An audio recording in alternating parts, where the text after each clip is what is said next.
Hello everyone, welcome to MRI Knee Made Easy series. In this video tutorial, I will be describing about the general imaging features of meniscal tears. So first let's revise the normal anatomy. So we have two menisci, lateral meniscus and medial meniscus. Both these menisci are fibrocartilaginous structures that provide a cushion between the femur and tibia and the knee joint. And let's see the lateral meniscus first. This is lateral meniscus, and as we can see, it has equal sized anterior and posterior horns, and there is a concavity on both sides. So this concavity provides the congruence between the femur and tibia. So this is the anterior horn, this is the posterior horn, this is the body, and this is the anterior root, and this is the posterior root of lateral meniscus. And this is medial meniscus. This is the anterior horn. This is the posterior horn. As we can see, the posterior horn is slightly larger in size than the anterior horn. This is the body. This is the anterior root, and this is the posterior root. As we can see, menisci show a bow tie configuration in the peripheral sagittal plane. Now let's see that in coronal plane. So these are two menisci. Now on posteriorly we can see posterior root attachments of the medial meniscus and the lateral meniscus, and these are the posterior horns of both menisci. These are the regions of body, and these are the anterior horns, and this is the anterior root attachment of the medial meniscus, and this is the anterior root attachment of the lateral meniscus.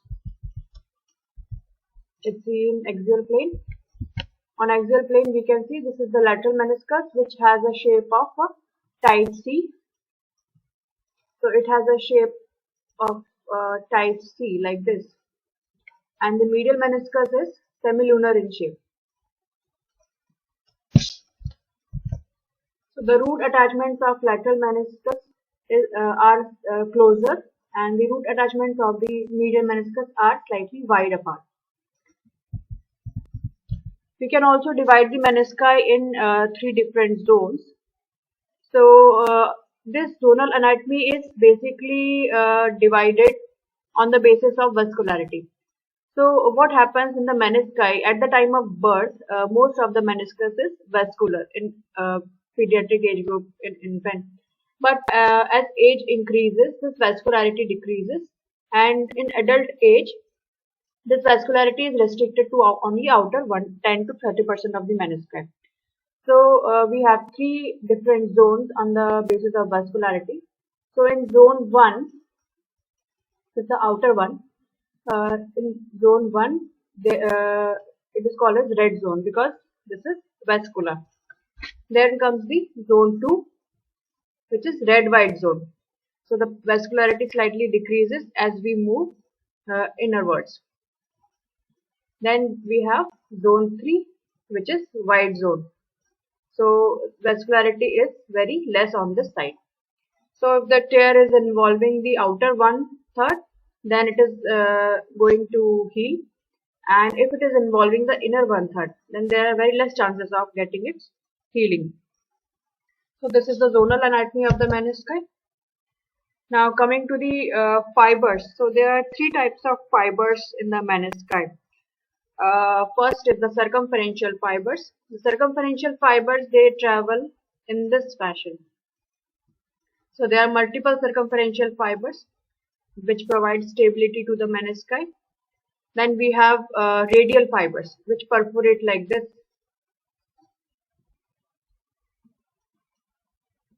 Then we have perforating fibers which go in a haphazard fashion.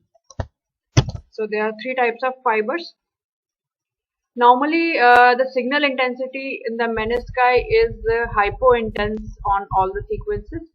So as we can see, these are normal menisci and they are appearing hypointense on this PD fat set sequence. So if there is alteration in the signal intensity, there is alteration in the morphology. then we can suspect that there is some pathology in the menisci. As I have already described, the basic function of menisci is to provide the cushion between the femur and tibia. So if the meniscus is gone, there are increased chances of developing cartilage degeneration and osteoarthritis. So if the meniscus is torn or it is surgically removed, then the patient is likely going to develop secondary osteoarthritis in the later stages of life. So causes of meniscal tear can be of two types. First is acute traumatic event. So like if patient has twisted his knee, he has ruptured his anterior cruciate ligament along with one or both of the menisci.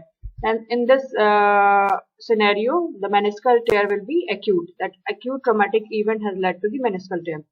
Then there is another scenario in which the meniscus has torn because of chronic stress. So if the patient has torn his anterior cruciate ligament and is followed on conservative management, menisci were normal in the initial imaging, but after 2 or 3 months, the patient develops meniscal tear. It is because of the instability that the patient acquires after the cruciate ligament tear. So meniscal tear can be because of acute traumatic event, or it can be because of chronic repetitive stress secondary to injuries in the other part of the knee. Clinical signs and symptoms which are associated with meniscal tear include pain along the joint line. So the patient will feel pain along the joint line, and if there is displacement of any meniscal tissue in the intercondylar notch or in other part of joint, it will lead to clicking and locking of the joint. So these are the symptoms and signs which are associated with meniscal pathology. Sometimes if there is large parameniscal cyst, patient may feel that lesion, that mass-like feeling along the knee joint. And patient may have restriction of knee joint movement. Then classifying the signal intensity within the menisci. So we have 3 types of signal intensity in the meniscus. First is the grade 1 signal intensity. What is grade 1 signal intensity? Grade 1 signal intensity is a small intrameniscal hyperintensity on T2 weighted sequence. So there is small hyperintense signal intensity. It is not touching any of the articular surface. So menisci has 3 surfaces. This is the superior articular surface. This is the inferior articular surface. Then we have a free edge. The free edge is lying here. And so we have 3 surfaces. So this signal intensity is not touching any of the surface, and this is grade 1 signal intensity. It is mostly because of mucoid degeneration, and it is not classified as tear. Then comes the grade 2 signal intensity. Grade 2 signal intensity is this horizontal signal intensity. Again, it is not touching either the superior articular surface or the inferior articular surface, and neither it is going towards the free edge. So this is grade 2 signal intensity. It is again not classified as tear. It can be because of degeneration.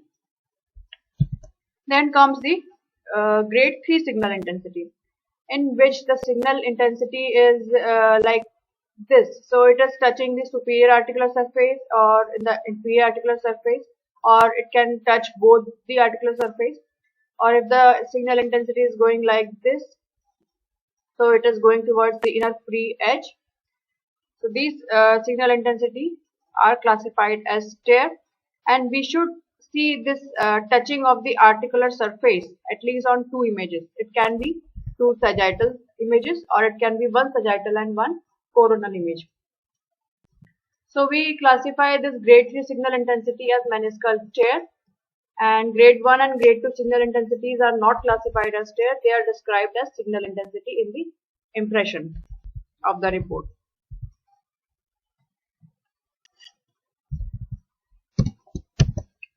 Okay, so now classifying the meniscal tear.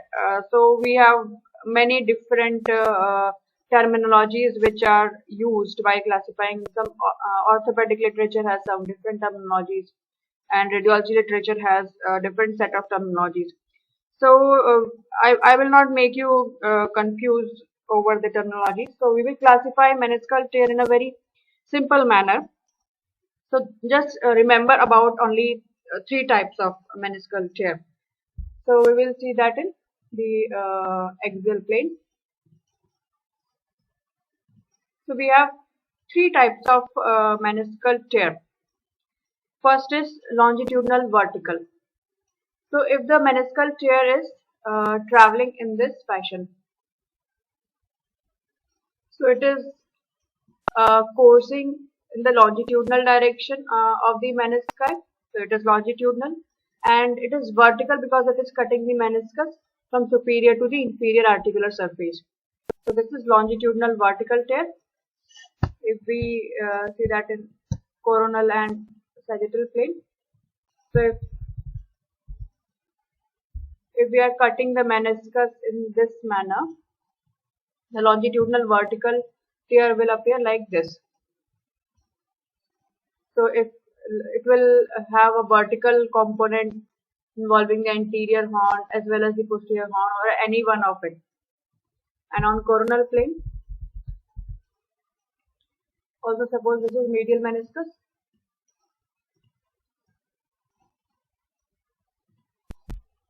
Then this will have like this imaging appearance.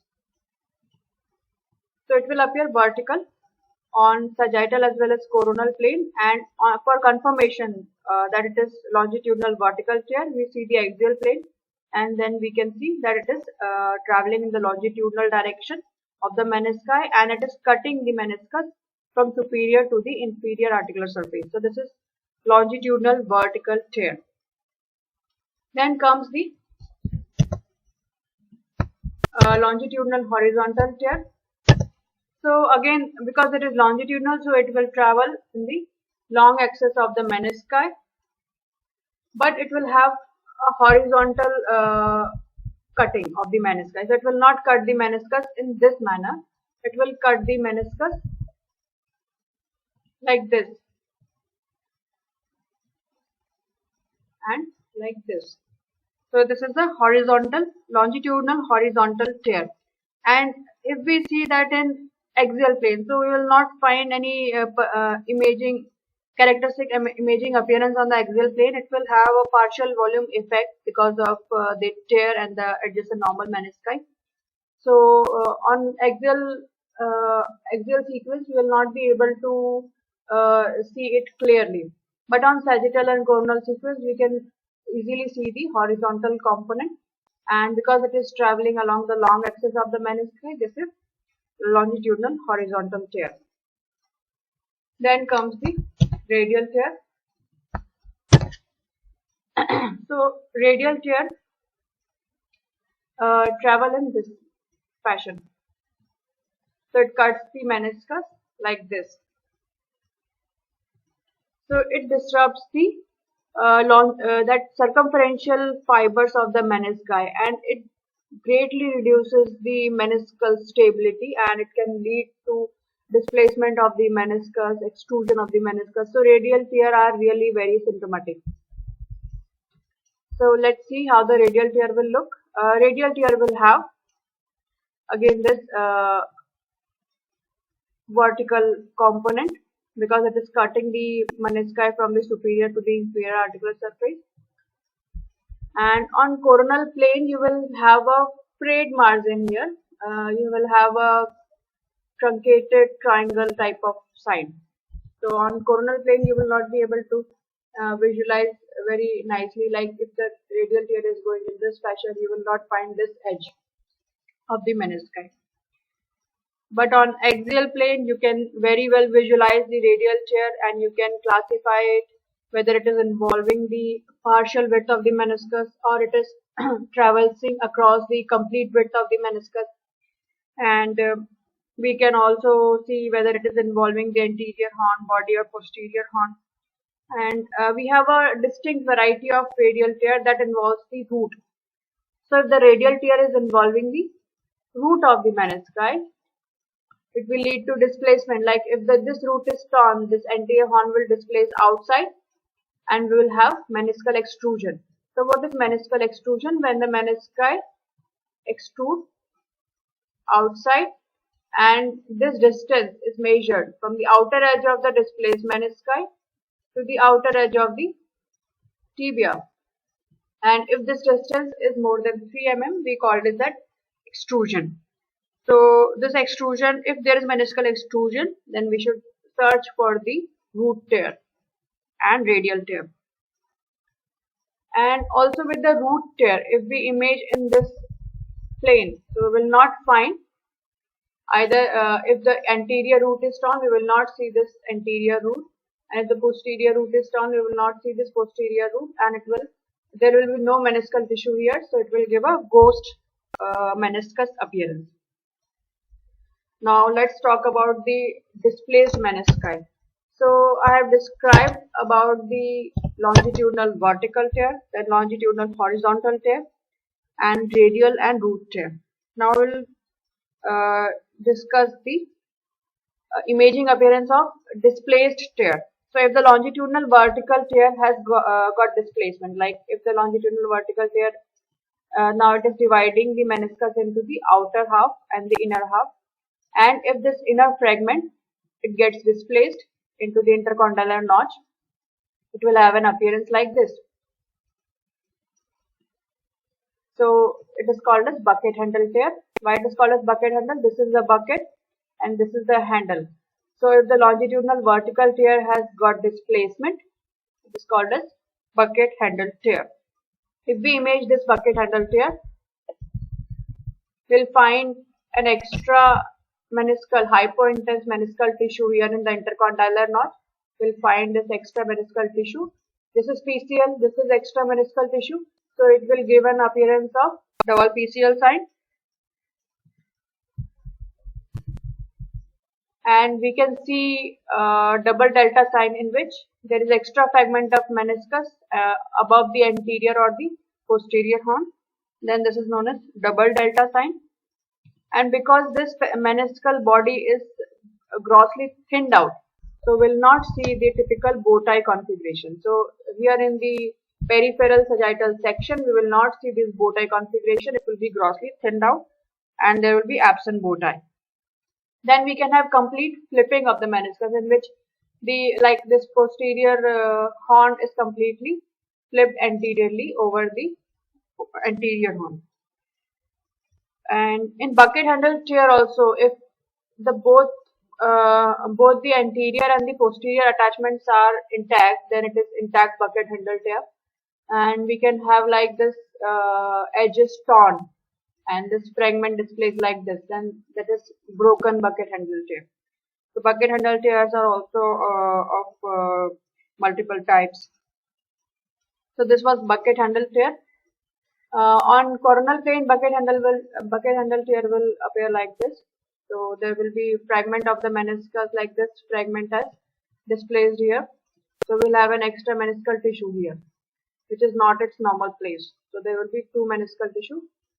So bucket handle tear will have an extra meniscal tissue in the intercondylar notch.